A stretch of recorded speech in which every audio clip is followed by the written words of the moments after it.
विश्वास नांगरे पाटील यांचे मन में है विश्वास हे पुस्तक. अवघ्या तरुणाईचे आयडॉल. ध्येयाचा शोध घेताना अनेक डेक लागायचे, ठेचा लागायच्या, अनेकदा दोरी तुटलेल्या पतंगासारखी स्थिती व्हायची.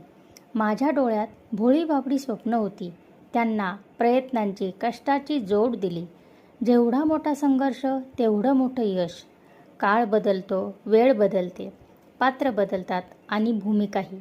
बस मनगटात स्वप्नांना जिवंत करण्याची, पंखात बळ निर्माण करण्याची, लात मारीन तिथं पाणी काढण्याची जिद्द आणि अविरत संघर्ष करण्याची तयारी ठेवावी लागते. माझ्यासारख्या तळागाळातल्या कष्टकऱ्यांच्या, कामगारांच्या घरातल्या अपुऱ्या साधनसामुग्रीनं आणि पराकोटीच्या ध्येयनिष्ठेने कुठल्या तरी कोपऱ्यात ज्ञानसाधना करणाऱ्या अनेक एकलव्यांना दिशा दाखवण्यासाठी मी हा पुस्तक प्रपंच केला.